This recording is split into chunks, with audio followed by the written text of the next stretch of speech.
नमस्कार, आप देख रहे हैं वेब दुनिया। मैं हूं रूना आशीष और मेरे साथ है राम कमल मुखर्जी जी। इनके साथ अच्छी बात यह है कि इफी गोवा में इस बार इन्हें सर्वश्रेष्ठ नवोदित निर्देशक के रूप में आप देख सकते हैं इनकी फिल्म बिनोदिनी के लिए। एक तो आपको बहुत सारी शुभकामनाएं, बहुत सारा नमस्कार। आपको बहुत अच्छा लग रहा है आपका नाम देखकर। नमस्कार। आपको भी बहुत सारी बधाइयाँ। और जी, ये खुशी की बात तो है ही, क्योंकि मेरे ख्याल से कोई भी फिल्म को अगर सराहाया जाता है अंतर्राष्ट्रीय स्तर पे, और वो अगर भारतीय फिल्म और कहानी अगर भारतीय है, तो किसी भी भारतीय के लिए वो बहुत ही एक अहम और बहुत ही खुशी की बात होती है। बिल्कुल।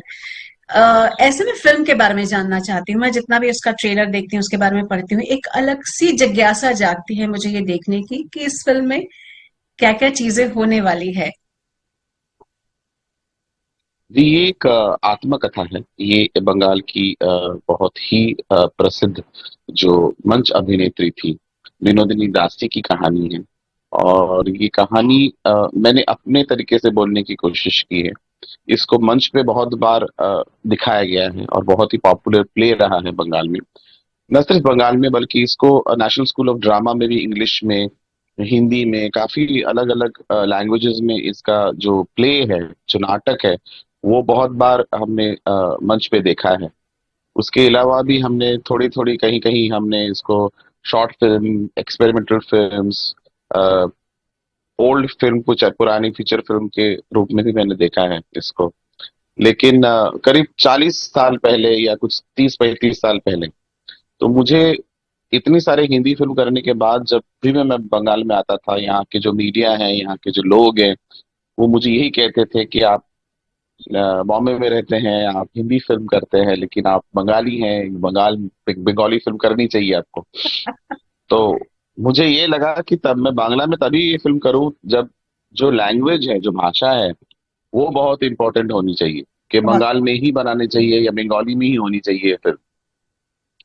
तो ये चूंकि ये कहानी बंगाल के थिएटर के साथ जुड़ी हुई है और ये भाषा बहुत ही एक इम्पोर्टेंट रोल प्ले करती है इस कहानी को दर्शाने के लिए, इस कहानी को सही तरीके से पर्दे पे लाने के लिए, तभी मैंने सोचा कि एक विनोदिनी जैसे सब्जेक्ट को ही मैंने चुना। क्योंकि यहाँ बंगाली लैंग्वेज बहुत इम्पोर्टेंट है, जिस तरीके से फिल्म को हमने बनाया है, या फिल्म को हमने सोचा है कि पर्दे पे लाने के लिए। मैं तो खुद मानती हूँ कि दुनिया की सबसे मीठी भाषाओं में से एक बंगाली आती है और बहुत मीठी भाषा है। एकदम मिष्टी मिष्टी हो जाता है। सो हाँ, मुझे मिष्टी तो है ही, बहुत ही मिष्टी लैंग्वेज है, लेकिन उसके साथ मुझे लगता है कि apart from just being a sweet language, I think it is very rich language. बहुत ही एक इसकी जो नींव है, बंगाल की भाषा की जो नींव है, वो बहुत ही स्ट्रांग है। वो बहुत ही एक अपना ही एक खुशबू है उसमें। अपने ही एक जो बोलने के जो तरीके हैं, या जिस तरीके से एक्सप्रेस किया जाता है, यहाँ के जो भी कवि हैं, साहित्यकार हैं, फिल्म मेकर्स हैं, संगीतकार हैं, हाँ, वो हाँ। हमेशा कुछ ना कुछ तरीके आप से ऐसे सिंगर्स वो बोल धुन रहे हैं, बनाते हैं। आपके बंगाली सिंगरों ने तो बिल्कुल जादू जमा कर रखा हुआ है। कोई भी फिल्म जी इंडस्ट्री बिल्कुल, हो। बंगाल में चाहे वो संगीत, वही मैं बोला कि संगीत, संगीत। संगीत कहिए या फिल्म कहिए या जो भी है, वो बंगाल, बंगाल से ही शुरू होता है। यहाँ तक कि जो चाहे वो दादा साहेब फाल्के की जर्नी हो, या राज कपूर, बिमल रॉय, जितने भी सारे बड़े बड़े हमारे जो बॉलीवुड के जो दिग्गजे हैं, हम्म। वो सारे बंगाल से ही तो सीख के गए। और क्योंकि एक ही रीजन है, क्योंकि यहाँ का जो कहानी है, यहाँ की जो नॉवेल्स हैं, यहाँ का जो भी हम पढ़ते हैं या देखते हैं, वो सब टाइम अहेड है। हम्म। चाहे वो आप टैगोर ले लीजिए, रविन्द्रनाथ बिल्कुल। टैगोर ले, शरत चंद्र ले लीजिए, बंकिम चंद्र को ले लीजिए, या अभी फिर तो बंकिम कंटेम्पररी चंद्र जी। टाइम में भी अगर आप। बिल्कुल। अभी तो बंकिम चंद्र जी के 150वें साल को भी मनाया जा रहा है, वंदे वंदे मातरम को। और यही वंदे मातरम का वो मैंने नाम सुना, आवाज सुनी, उस शब्द को कहते हुए सुना आपकी फिल्म में, और वो बहुत इंटरेस्टिंग लगा मुझे। थैंक यू सो मच जी। 150 साल वंदे मातरम का हो रहा है, बंकिम चंद्र जी का भी हो रहा है। 150 ईयर्स ऑफ ऋषि बंकिम चंद्र चैटर्जी जी। और हमारी फिल्म में भी ये बंकिम चंद्र जी का जो वंदे मातरम सॉन्ग है, वो एक बहुत ही इंपॉर्टेंट सीन में यूज किया गया है, जहाँ विनोदिनी परफॉर्म कर रही है लखनऊ में। और वो एक बहुत पॉपुलर प्ले उस टाइम पे हुआ करता था, नील दर्पण, which is on the cultivation of Indigo. तो तभी जब स्टेज में ये परफॉर्म किया जा रहा था, और वहां पे कुछ एंटी ब्रिटिश डायलॉग्स थे, और उसी एंटी ब्रिटिश डायलॉग को ऑब्जेक्शन करने के लिए वहां पे जो ब्रिटिश ऑडियंस थे, उन्होंने जाके विनोदिनी की जो एक कलीग है, उनको थप्पड़ मारा था स्टेज पे जाके। तो वो जैसे उन्होंने उसको स्लैप किया, विनोदिनी ने भी काउंटर स्लैप किया, बोला कि how dare you can slap my colleague. क्योंकि मंच पे जाके, मंच पे चढ़ के आप किसी अभिनेता को थप्पड़ नहीं मार सकते। तो she had that thing in her and she was an Indian at heart. तो ये उनको, उन्होंने चूंकि उन्होंने उस अंग्रेज को थप्पड़ मारा था, तो उसीलिए उनको तुरंत अरेस्ट किया गया था, और उनको बेल पे छुड़ाया गया था बाद में। तो that is the scene where आप देखते हैं विनोदिनी में वंदे मातरम की जो जिक्र है, आप जो कर रहे हैं, जो जी आप जी पूछ रहे हैं मुझे। जी। तो वंदे मातरम की जिक्र, वंदे मातरम का जो सीन है, वो एक्चुअली वहां पे यूज किया गया है। And that is also again a very, it was my creation. It was again something which I wanted to kind of create in the film. So आप अगर देखोगे कि विनोदिनी की जो कहानी है, वो काफी हद तक एक डायरेक्टर्स पॉइंट ऑफ व्यू से है completely, because I have taken a lot of liberty to tell the story. हाँ, लवली। आप तो खैर चाहे आपका लिखना हो जर्नलिज्म में हो, चाहे बुक्स हो, चाहे फिर आपकी दुआ फिल्म, एक शॉर्ट फिल्म को लेकर हो, इतनी लंबी जर्नी जीने के बाद राम कहाँ का रुख करने वाले हैं आप? मतलब सारे आपके एक अलग से रूम बनाकर रखा है जिसमें आप अवार्ड्स रखते हैं, अपनी बुक्स लिखी हुई रखते हैं। How do you manage? नहीं नहीं, देखिए, हर चीज का अलग अलग वक्त होता है। और जब मैं लिखता हूँ तो मैं अपने जो वक्त निकाल के उसके रिसर्च करके किसी की अगर जीवनी लिख रहा हूँ, तो मुझे वो वक्त देना पड़ता है, तब मैं फिल्म से ब्रेक ले लेता हूँ। जब मैं अच्छा। फिल्म करने के लिए सोचता हूँ, तब मैं अपनी लेखनी से ब्रेक ले लेता हूँ। और मेरे ख्याल से आई अभी ये विनोदिनी के बाद मैंने अभी करंटली मेरी एक फिल्म आ रही है, Lokhikanthapur Local, which is based हाँ। on the house help of Calcutta and how they come to different families and how अच्छा। they become an integral part of the family. तो उसी के ऊपर है, वो फिल्म रिलीज है 21 नवंबर को। ओ। उसके बाद दो हिंदी फिल्मों की परिकल्पना चल रही है, अच्छा। जो लवली। बहुत ही जल्दी आप लोग को अनाउंसमेंट भी अरे शायद वाह। वो, बिकॉज वो एनडीए होता है, I can not speak much about it, it will I come from the understand. Studio and from other people. So I am just working on those two Hindi film. तो इसके बाद मुझे काफी गैप हो जाएगा बांग्ला फिल्म करने में, अरे क्योंकि बाप रे। उसके बाद मुझे एक बुक का भी एक ऑफर है जो मुझे करना है। तो ये थोड़ा मतलब बैक टू बैक बंगाली दो फिल्म हो गया है, लेकिन हाँ, I to go back to Bombay and do my Hindi film.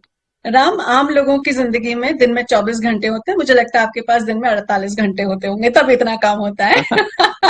अच्छा, अब मुझे बताइए, एक एक इंटरनेशनल फिल्म फेस्टिवल में जब आपकी फिल्में दिखाई जाती हैं तो डेफिनेटली आपको गर्व होता है, लेकिन ऐसी क्या चीजें होंगी जो विदेशी दर्शक देखकर या तो समझ कर जाएंगे आपकी फिल्म के जरिए या सीख कर जाएंगे आपकी फिल्म के जरिए? मेरे ख्याल से विदेशी दर्शक जो आएंगे, जो इंटरनेशनल डेलीगेट्स आएंगे फिल्म देखने के लिए, वहां पे विनोदिनी की जो कहानी है वो देख के यही यही सीख के जाएंगे, यही दिल में लेके जाएंगे कि वो, she was not she was not somebody who would stand up for feminism के प्लेकार्ड लेके खड़ी हो जाना। हम्म। उन्होंने अपनी जिंदगी के जरिए एक फेमिनिज्म का जो एक वार्ता है, वो उन्होंने बहुत अच्छी तरह से उस पे उस पे एक क्या बोलते हैं उसका, उस पे एक बहुत अहमियत डाला है ओके। विनोदिनी दासी ने, जो उनकी जिंदगी की कहानी जी है। इसके जी। अलावा भी हम ये भी देखेंगे कि कैसे उनका जो गुरु है गिरीश घोष, हम्म। उन्होंने कैसे उनको वेस्टर्न प्लेस दिखाया, और वही वेस्टर्न प्लेस से उस जमाने में कलकत्ता में काफी, तब ब्रिटिश हम्म। राज जब चल रहा था, तब हम्म। काफी ब्रिटिशों का प्रभाव था। हम्म। तो उस टाइम पे कैसे उन्होंने कॉर्सेट्स, विग, मेकअप, हाँ। ये सारी चीजें जो है, और फिर जो नेचुरल परफॉर्मेंस जो है, वो सारी कैसे उन्होंने विदेशी प्ले जैसे शेक्सपियर के प्लेस, वो सारी फिल्मों में है, मैकबेथ ओ। देख के ओ। कैसे उन्होंने लवली। इंडियन थिएटर में उसको इम्प्लीमेंटेशन किया। और मैकबेथ देखने के बाद उन्होंने कैसे अपने अपने राज्य में या अपनी भाषा में चैतन्य महाप्रभु की कहानी उन्होंने की। Hmm. She was a woman hmm. And playing the role of a man on stage is something which is unheard. आज के जमाने में हम नहीं देखते हैं ऐसा। हमने चाची चाची 420 देखी है, जहां कमल हसन एक औरत बन के काम करने जाते हैं, लेकिन हमने कभी एक औरत को नहीं देखा है मर्द बन के किसी फिल्म में काम करते हुए अभी तक। बिल्कुल। लेकिन आप सोचिए कि 200 साल पहले गिरीश चंद्र घोष ने ये सोचा और उनको चैतन्य महाप्रभु का रोल दिया, एक औरत को। और उन्होंने ये किरदार इतना ही हुनर से निभाया, इतना ही शिद्दत से निभाया कि बहुत अ, हफ्तों तक, शायद महीनों तक ये नाटक, ये कार्यक्रम चलता रहा, हाउसफुल रहा, टिकट्स नहीं मिलते थे। और इतनी पॉपुलर हुआ ये शो कि वहां तब जो हमारे रामकृष्ण परमहंस जी जो हैं, जो he is a god man, he is a saint, और वो देखने आए उनका परफॉर्मेंस। वाह। और वो परफॉर्मेंस देखने के बाद वो स्टेज में गए और उनको कैसे आशीर्वाद किया। और क्योंकि विनोदिनी कम्स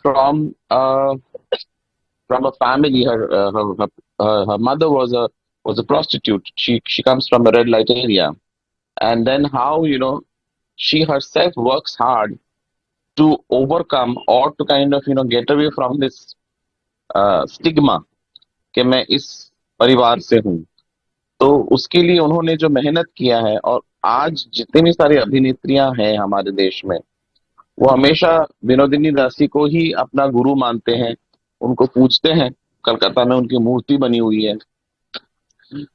और वो इसीलिए पूछते हैं कि विनोदिनी दासी ने जिस तरीके से लड़ाई किया अपने हक के लिए, और जिस तरीके से अभिनेत्रियों के लिए जो एक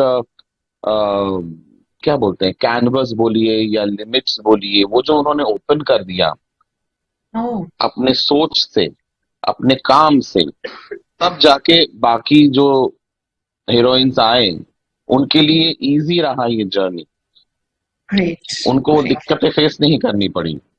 और सबसे इम्पोर्टेंट फिल्म जो मेरी फिल्म की है विनोदिनी एक टीनोटी रूपा की, वो ये है कि हम फिल्म शुरू करते हैं जब मर्द औरत का रोल प्ले करते थे, हाँ।